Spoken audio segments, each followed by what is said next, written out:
आपके घर भी जाकर स्नान करा रही हैं। ये गंगा ही है, राम कथा रूपी गंगा प्रवाहित हो रही है और हम लोग 9 दिन के लिए बादल बनकर गरज के बरस रहे हैं। अब मर्जी आपकी है, आप इस जल को अपने बाल्टी में, लोटे में, अपने दिमाग में कहीं भी रखिए या सुन के प्रवाहित कर दीजिए, बहा दीजिए, कोई इसका तत्व नहीं है।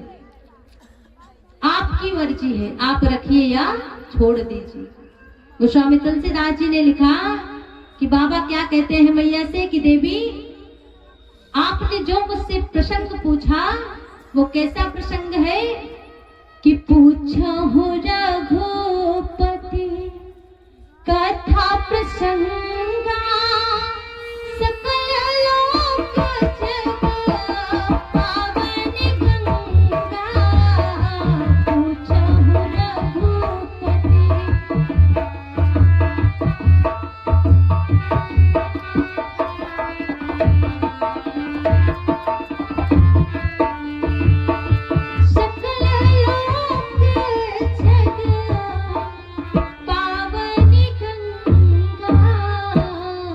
पूछा हो रघुपति देवी आपने जो भगवान की कथा का श्रवणपान करने के लिए प्रश्न किया है, प्रश्न पूछा है कि सब गंगा की तरह है, कोने कोने में जाकर लोगों को स्नान कराने वाली है। लेकिन कौन सी गंगा है? वो गंगा नहीं जो प्रवाहित हो रही है, ये राम कथा रूपी अमृत रस गंगा है जो हमारे मन और तन को शुद्ध करने वाली है। तो स्वामी तुलसीदास जी ने इसीलिए लिखा कि भगवान की जीवा से, अपनी जीवा से भगवान का भजन करेंगे तब जाकर हमारा सारा मन कृतार्थ होगा। इसीलिए कहा जाता है कि भगवान के नाम को ही सर्वोत्तम मानकर भगवान की भक्ति किया जाए।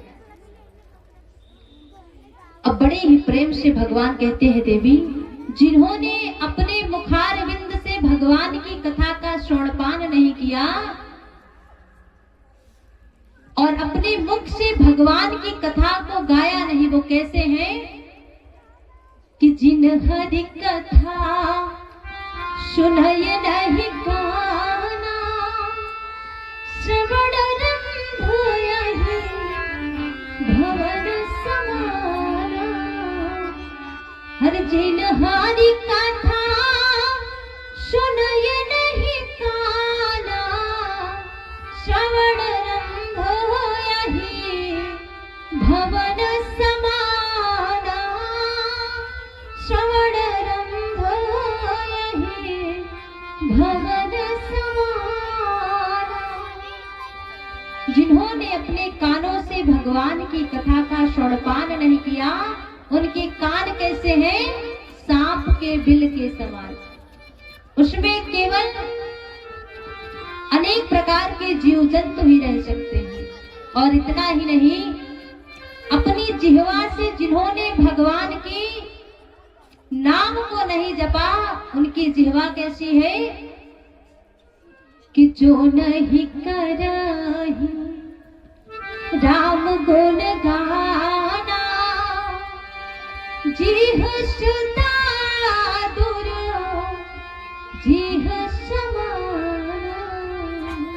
दादुर यानी मेढक।